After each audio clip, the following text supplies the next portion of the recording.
आप सभी को जय मसीह की प्रियो। क्या आप जानते हैं कि ईडन का बगीचा अभी भी मौजूद हो सकता है? क्या विज्ञान और बाइबल मिलकर इस रहस्य को उजागर कर सकते हैं? क्या यह बगीचा भविष्य में फिर से प्रकट होगा? इस वीडियो में हम बाइबल की गहरी खोज करने वाले हैं। ऐसे तथ्य सामने आएंगे जिन्हें सुनकर आप दंग रह जाएंगे। जो बातें आज तक दुनिया से छुपाई गईं, वे आज आपको पता चलेंगी। इस वीडियो को अंत तक देखें, क्योंकि हर सेकंड चौंकाने वाला रहस्य खोलेगा। अगर आप परमेश्वर के इस अद्भुत रहस्य को जानना चाहते हैं तो तुरंत लाइक करें, शेयर करें, चैनल को सब्सक्राइब करें और घंटी दबाएं ताकि कोई भी चौंकाने वाला वीडियो मिस ना हो। कमेंट बॉक्स में हालेलुया लिखकर अपनी उपस्थिति दर्ज करें। अब तैयार हो जाइए, क्योंकि आज हम खोलने जा रहे हैं बाइबल का सबसे बड़ा रहस्य। क्या ईडन का बगीचा आज भी मौजूद है कि शिक है? तो आइए परमेश्वर के रहस्य की खोज शुरू करें। क्या आपने कभी सोचा है कि परमेश्वर द्वारा बनाया गया पहला स्थान ईडन का बगीचा आज भी कहीं मौजूद है? क्या वह बस एक कहानी थी, या सचमुच यह दुनिया के किसी कोने में छिपा हुआ है? यह प्रश्न जितना रहस्यमय है उतना ही महत्वपूर्ण भी। और आज हम बाइबल के पवित्र वचनों से इस गूढ़ रहस्य को खोजने जा रहे हैं। बाइबल हमें बताती है कि ईडन का बगीचा वह स्थान था जहां परमेश्वर ने मनुष्य को पहली बार रखा, जहां उसकी महिमा प्रत्यक्ष रूप से दिखाई देती थी और जहां जीवन का वृक्ष स्थित था। उत्पत्ति 2 अध्याय 8 से 9 वचन में लिखा है, फिर यहोवा परमेश्वर ने पूर्व की ओर ईडन में एक बाग लगाया और उसमें आदम को रखा जिसे उसने रचा था। और यहोवा परमेश्वर ने भूमि से हर एक वृक्ष उगाया जो देखने में भला और खाने के लिए अच्छा था, और जीवन के वृक्ष को भी बाग के बीच में रखा, और भले और बुरे के ज्ञान के वृक्ष को भी। क्या बाओहा तो कुप सकते ककते कैसा रहा होगा वह स्थान, वह जगह जहां स्वयं परमेश्वर की उपस्थिति थी, जहां ना कोई बीमारी थी, ना दुख, ना मृत्यु। लेकिन एक सवाल उठता है, अगर यह बगीचा इतना अद्भुत था तो फिर वह आज कहां है? क्या वह अब भी कहीं पृथ्वी पर मौजूद है? जब हम बाइबल में आगे पढ़ते हैं तो हमें इसका एक सुराग मिलता है। उत्पत्ति 2 अध्याय 10 से 14 वचन में 4 नदियों का वर्णन किया गया है जो इस बगीचे से निकलती थी, पश्शो, गीहोन, हिदकेल और फरात। अब ध्यान देने वाली बात यह है कि हिदकेल और फरात नदियां आज भी मध्य पूर्व में मौजूद हैं। लेकिन सवाल यह है कि अगर यह नदियां हैं तो क्या ईडन का बगीचा भी वहीं कहीं छुपा हुआ है? कुछ विद्वान मानते हैं कि ईडन का बगीचा इराक, ईरान या तुर्की के इलाके में हो सकता था। लेकिन हमें यह भी ध्यान रखना होगा कि जब जल प्रलय हुआ, जिसका वर्णन उत्पत्ति अध्याय 6 से 9 में मिलता है, तो इसने पूरी पृथ्वी का भूगोल बदल दिया। तो क्या जल प्रलय के बाद ईडन नष्ट हो गया या फिर कहीं और स्थानांतरित हो गया? देखिए, यह प्रश्न हमें सीधे उस आध्यात्मिक सच्चाई की ओर ले जाता है जो हम में से बहुतों को नहीं पता। जब आदम और हव्वा ने पाप किया तो परमेश्वर ने उन्हें ईडन से बाहर निकाल दिया। और फिर क्या हुआ?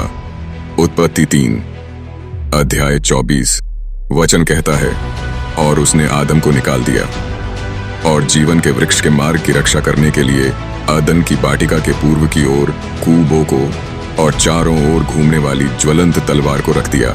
इसका मतलब यह है कि ईडन का बगीचा अभी भी किसी न किसी रूप में था, लेकिन उसकी रखवाली के लिए परमेश्वर ने स्वर्गदूतों को नियुक्त किया। पर अब सवाल उठता है, क्या यह जगह अभी भी पृथ्वी पर है या यह किसी और आयाम में चला गया है? बाइबल हमें यह नहीं बताती कि परमेश्वर ने इस बगीचे को पृथ्वी से हटा दिया, लेकिन यह जरूर कहती है कि मनुष्य इसे देख या छू नहीं सकता। तो क्या यह एक दिव्य स्थान बन चुका है? ध्यान दीजिए, जीवन का वृक्ष केवल उत्पत्ति में ही नहीं बल्कि प्रकाशित वाक्य में भी आता है।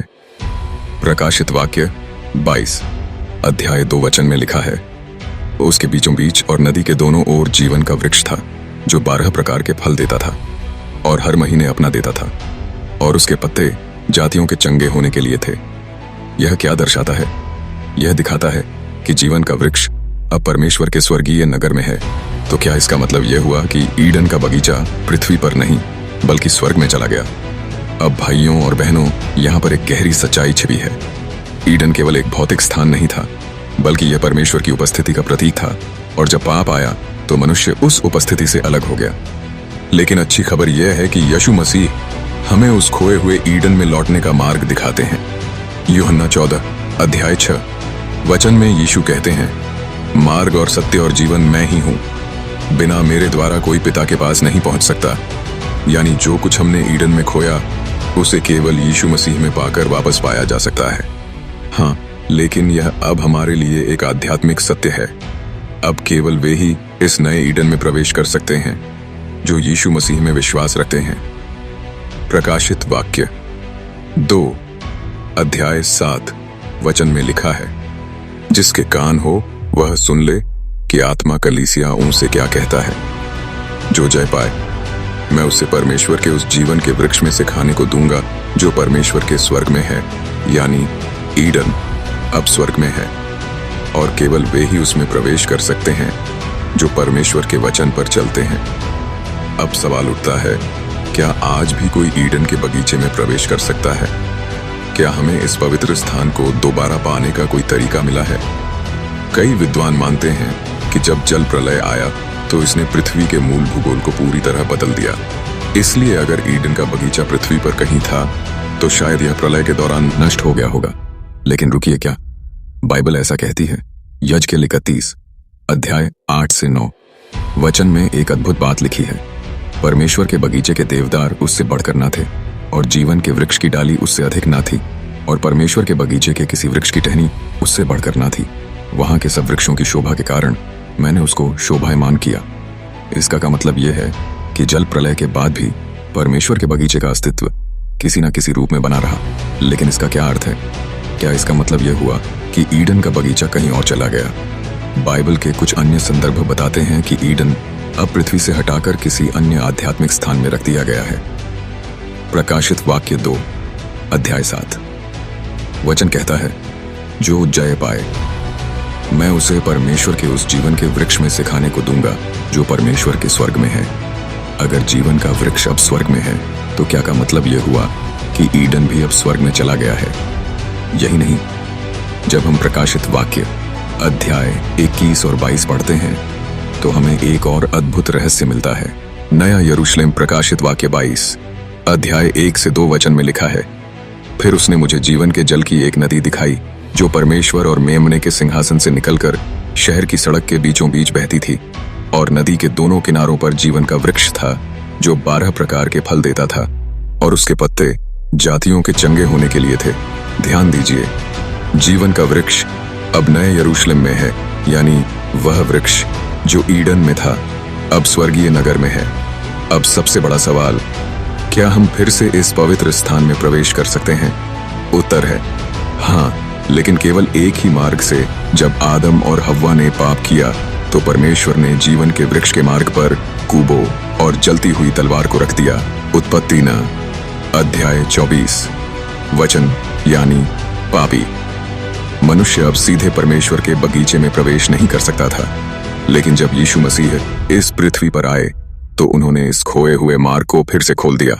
यूहन्ना 10 अध्याय 9 वचन में यीशु कहते हैं, द्वार मैं हूं, यदि कोई मेरे द्वारा भीतर प्रवेश करे तो उद्धार पाएगा और भीतर बाहर आया जाया करेगा और चराई पाएगा। यानी जो यीशु को अपना उद्धारकर्ता मान लेता है वह उस खोए हुए ईडन के मार्ग पर चल सकता है। अब एक और चौंकाने वाली सच्चाई जानिए, ईडन का बगीचा सिर्फ भौतिक नहीं था, यह एक आत्मिक सच्चाई भी है। जब यीशु क्रूस पर लटकाए गए तो उनके साथ 2 डाकू भी लटकाए गए थे। उनमें से एक ने यीशु से कहा, हे यीशु, जब तू अपने राज्य में आए तो मुझे स्मरण रखना। लूका 23 अध्याय 42 वचन। यीशु ने क्या उत्तर दिया? मैं तुझसे सच कहता हूं कि आज ही तू मेरे साथ स्वर्ग लोक में होगा। लूका 23 अध्याय 43 वचन। अब ध्यान दें, यीशु ने यह नहीं कहा कि तू मेरे साथ स्वर्ग में होगा, बल्कि कहा कि स्वर्ग लोक में होगा, और ग्रीक में इसका अर्थ पैराडाइसो है। पैराडाइस का मतलब क्या होता है? यह वही शब्द है जो सेप्टुअजिंट प्राचीन यूनानी बाइबल में ईडन के बगीचे के लिए प्रयोग किया गया था। इसका मतलब यह हुआ कि जब कोई यीशु मसीह को स्वीकार करता है तो उसे वह खोया हुआ ईडन प्राप्त हो जाता है। भाइयों और बहनों, अब सवाल यह नहीं है कि ईडन का बगीचा कहाँ है, बल्कि यह है कि हम उसमें वापस कैसे जा सकते हैं। उत्तर है यीशु मसीह के द्वारा। अगर हम अपने पापों को छोड़कर यीशु पर विश्वास करें तो वह हमें उस खोए हुए बगीचे में ले जाएंगे। अगर हम पवित्र आत्मा के द्वारा चले तो हम स्वर्गीय जीवन का अनुभव कर सकते हैं।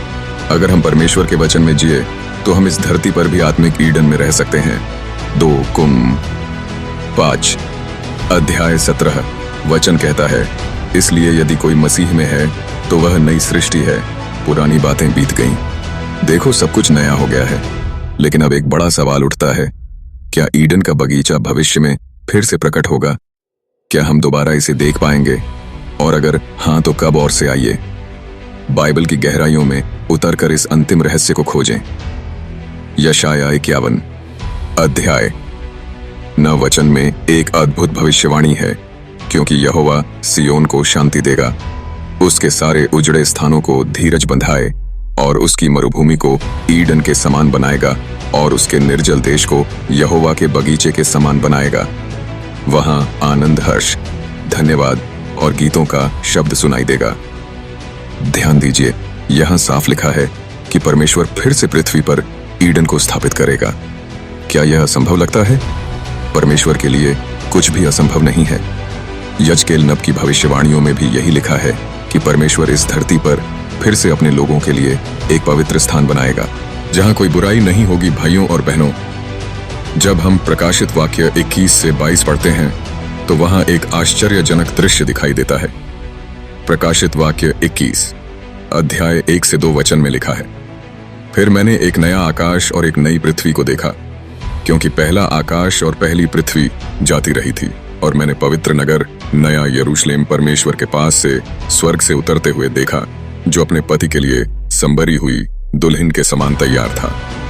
इसका मतलब क्या है? परमेश्वर एक नई पृथ्वी और एक नया आकाश बनाएंगे और स्वर्ग से नया यरूशलेम नामक एक नगर उतरेगा। और यही नहीं, प्रकाशित वाक्य 22 अध्याय 1 से 2 वचन कहता है, फिर उसने मुझे जीवन के जल की एक नदी दिखाई, जो परमेश्वर और मेमने के सिंहासन से निकलकर शहर की सड़क के बीचों बीच बहती थी।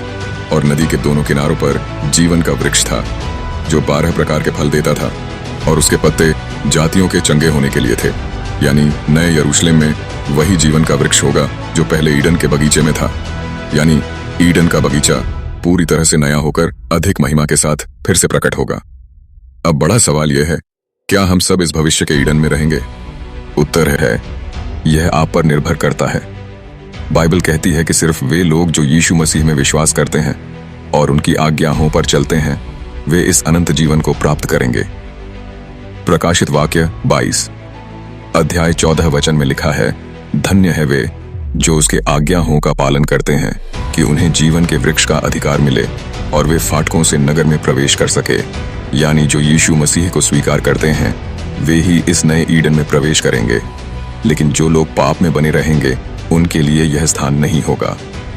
प्रकाशित वाक्य 22 अध्याय 15 वचन में लिखा है, परंतु बाहर कुत्ते और टोह और व्यभिचारी और हत्यारे और मूर्ति पूजक और हर एक झूठ बोलने वाला रहेगा। तो हमें क्या करना चाहिए? हमें चाहिए कि हम यीशु मसीह पर विश्वास करें, उनकी शिक्षाओं का पालन करें और पवित्र जीवन जिए, ताकि हम उस पवित्र स्थान में प्रवेश कर सकें। अब भाइयों और बहनों, सवाल यह नहीं है कि ईडन कहाँ है, बल्कि सवाल यह है कि आप उसके लिए तैयार हैं या नहीं। अगर आज यीशु मसीह फिर से आए तो क्या आप उस अनंत राज्य में प्रवेश करने के लिए तैयार हैं? बाइबल कहती है कि वह दिन बहुत करीब है।